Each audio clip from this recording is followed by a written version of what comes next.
Well, howdy friends, welcome to episode 5 of the podcast. I'm your host, Mitch Tidwell. Today on the show, I have with me Andy Abramson.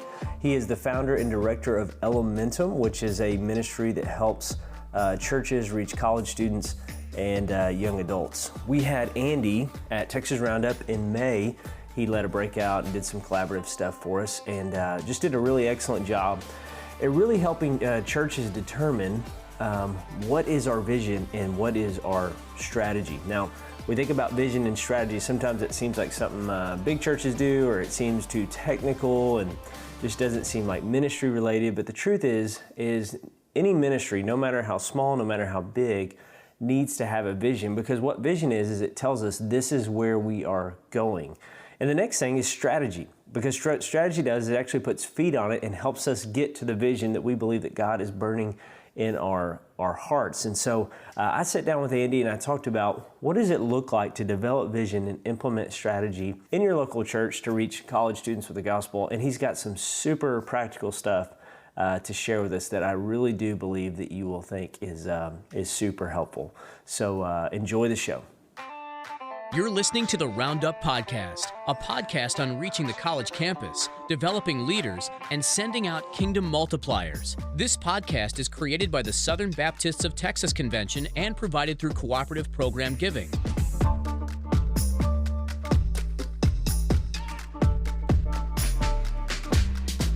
Today I have with me Andy Abramson. Andy, how are you, brother? Good, how you doing? Yeah, good to see you. Andy is the founder and director of a ministry called Elementum. They help churches reach college students and young adults. And so Andy, the reason why I asked Andy to jump on here and film this with us is because Andy has had a lot of reps at helping churches that really don't have little to no college students or young adults even in their church. And a lot of times you help churches that don't have any like college pastor, young adult pastor per se, right? Yeah, I mean, a lot of contexts we work with. It's a church who has a volunteer, right, who has a passion for college students or young adults in their context, and they're just trying to figure out what to do. So there's no formal even college pastor. Yeah. Well, that's great. So I think this fits a lot of churches.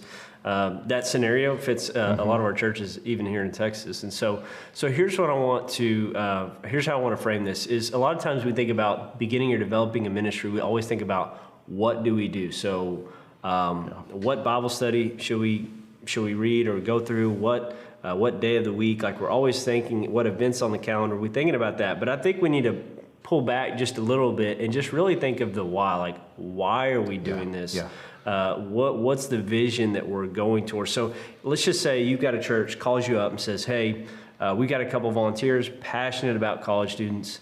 Where do we start? Where would you even go there? Yeah, so really it's helping them understand the unique calling that God has put on that church with those specific leaders. And so we'll walk into that situation, and we really want to help them understand 3 major components.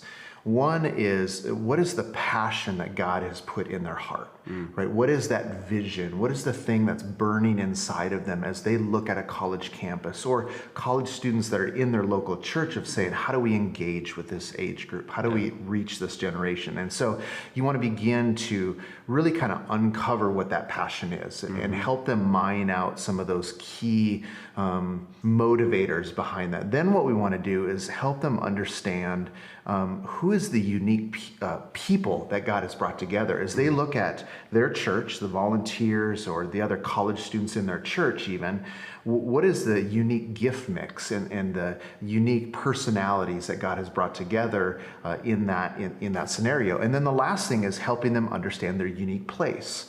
What is the unique context that God has them in that may be different from a different context that's down the road or several miles in a different city. And so really it's helping them first, before we jump into program, before we jump into activities and doing things, it's really helping them understand their unique passion, their unique people, and their unique place that God has put them in. So how would, to figure out, because I think what we see in churches is you'll see a couple or maybe someone says, man, I just have a burden burden for this. Yeah. How do they begin to flesh out like exactly what is our passion? How are we gonna? What is this vision that we have? Like, how do we articulate that? And so in a lot of ways, you jump in with conversations to help them articulate that, right? And then as we begin to move into that conversation, it's helping them understand the what we call like the sequence of ministry, because I think some of the temptation is some of these even volunteers or people can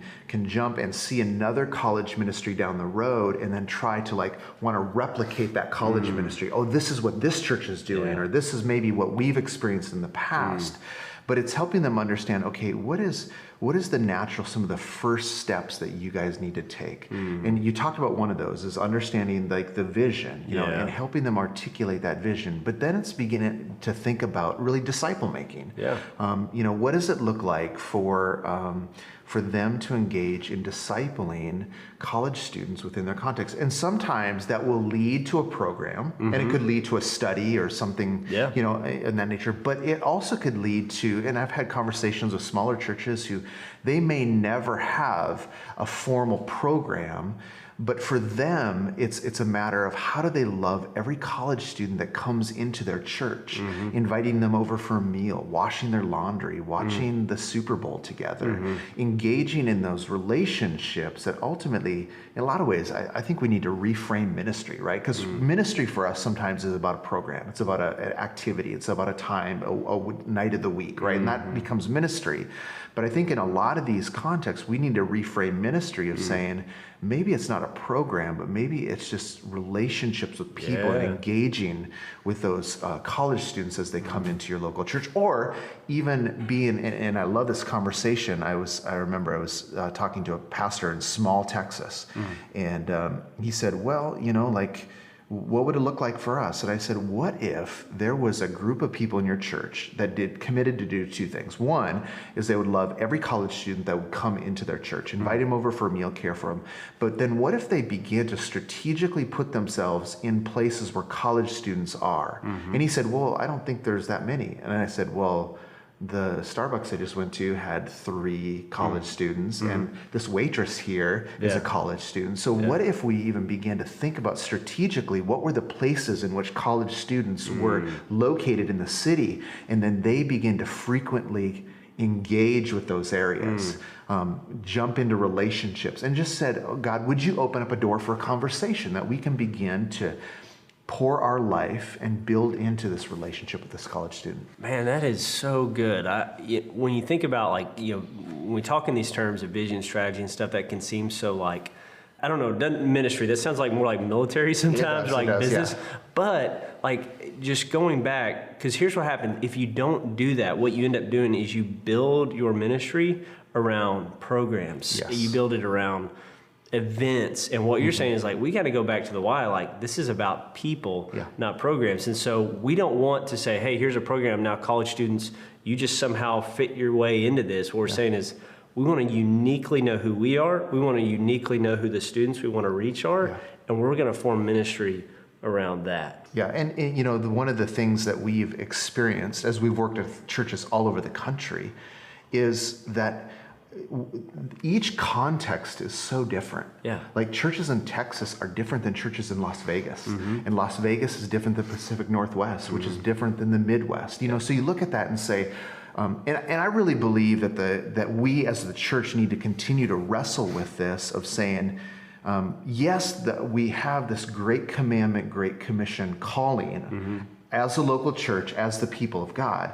But what does that look like as a subset of that for a unique people group, right? For a church in Fort Worth, or a church in Collegiate, Texas, or what does that look like as a subset of the Great Commandment, Great Commission? What does that look like for a unique people of God to live out the Great Commandment, the Great Commission in the context that God has placed them in? One of my favorite passages that we talk about is Acts chapter 17, right? That God has uniquely put you in the time and the season so that some may come to find him and know him, and understanding that those places are mission fields that God has put us in, but we need to understand the context, the place in which God has placed all of us in to then help shape and form the ministry that we're a part of. Man, that's so good. So let's just recap here. So we're talking in order to understand that context, to uniquely do ministry where you're at, is it passion? Yeah, it's passion. You know, what is the unique passion? Then we're talking about the people. Who is the people that God has brought together? And then the place. What is the unique place, the context in which God has brought you in the ministry? That's wonderful. Let's just take just a brief second again. I know that you've shared this a little bit, but let's kind of, if you could boil all that down to a couple of things that people, as they think about, okay, what is my passion, people, place? Yeah. What are maybe some diagnostic questions that you could give our watchers just to help them figure that out? Yeah. So when we think about passion, you know, what is the burning in your heart? Yeah. You know, that's the big question when we talk about passion. And ultimately, passion will help form vision. Yep. Right? It's the thing that is the catalyst to vision. Yep. And so what you're beginning to uncover is, what is that passion inside of you that is burning, that kind of spills out from you and begins. And so you begin to ask question, why is the passion? And for a lot of people, I love asking the questions of why, is because in a lot of ways they understand the critical time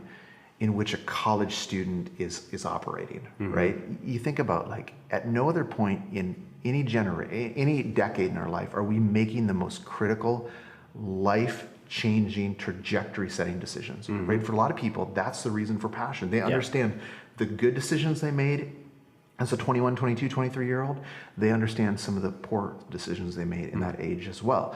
And so in a lot of ways, it's helping uncover the why of that in that passion. And then you think about the people. It's asking the question, what is the unique gifting of the people here, right? Are they administrative? Is there communicators? And being able, even there's some great tools, gift assessments, different personality profiles, DISC, Myers-Briggs, whatever. We use a lot of those just to help people understand the way that they're wired, how they see the world, the way that they think, what some of their giftings are, and helping the group, ultimately the 2, 3, 4 people, understand the unique people that God has brought together. Right? And then the place is asking, what is the context, right?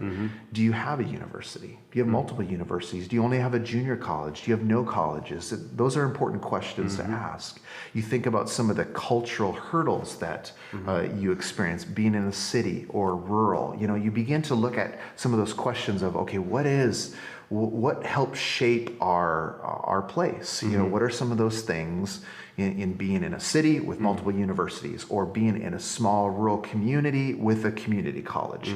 Like, all of those help shape the unique place in which God has called you to be a part of. And then you think about even where you're located in the state or in the country. There's unique even mindset hurdles of that place that you have to wrestle with, that help shape the ministry that you're trying to form. Okay, so passion is what drives you. The people. So when you say people, you're talking about internally, like ministry team, and then place is the context of the people you're trying to reach, that kind of thing. All right, so let's say we answer those questions. We feel like, okay, we got a good idea of our passion, of the people here, of the people we want to reach. Now we get to that implementing strategy. It's like, okay, I got this information. Yeah. Now, how do I put feet on this thing? Yeah. So one of the things that we'll do with a church is do a couple things. One is that we want to begin to group together a team of people. That's huge. And we talked about that with the people, right?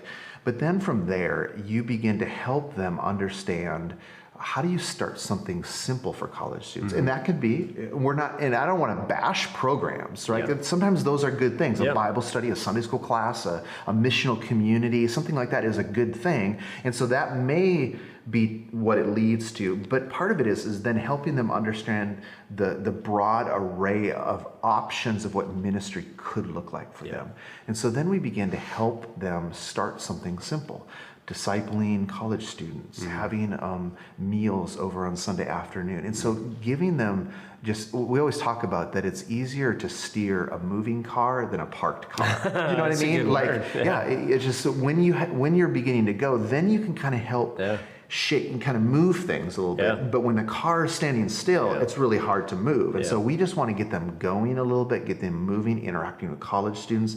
Then as well, even our ministries, we begin to walk alongside of them to help implement some of those basic strategy, some of the basic components of values to help them understand, okay, we need to move a little bit this way or a little bit that way, or this is what disciple making looks like in our context, and beginning to help them put some simple things in place. Man, that's great. That's great. Well, I think what I love about this, and this is what I think is encouraging to leaders, is you may see a ministry and you think, we have to do that. And the truth is you don't. You need to find out what God has uniquely placed in you, what he's uniquely placed around you, and then just begin to implement ministry after that. And it's really like, don't build, and I think this too, don't be afraid of failure. Failure is a good thing. I mean, if you fail, you learn, hey, that didn't work, so we need to tweak it. And, don't be depressed about that, because I think all great things do fail at some points. And so, man, this was really good, Andy. I appreciate your time, and thanks for being here. I think this is some super helpful stuff for churches, so thanks. That is good stuff from Andy. I really enjoyed talking to Andy, and what I love about him is the principles. All right, let's figure out what is our passion, who are our people, what is our place? Because when we know these principles, what this does is this gives us freedom and liberates us to be who God has made us to be as a local church. Because the truth is, your town or your city does not need a copycat church. It needs you to be uniquely who God has made you to be, to reach the unique people God is calling you to reach. And so I just think, man, when we dive into those things, that helps us develop the vision, helps us develop the strategy to reach students with the gospel of Jesus Christ. So beautiful, beautiful stuff. Follow Andy on social media. Follow his ministry, Elementum. They are awesome people doing wonderful things, and we are grateful to be friends with them. So, hey, guys, thanks for joining us on the Roundup Podcast. Please don't forget to leave us a review on your favorite podcast platform. Follow us on Instagram, Facebook, and Twitter. That's at SBTC Collegiate. And if you want to connect with other college leaders, join our Facebook group, Roundup Network. We'll see you next time.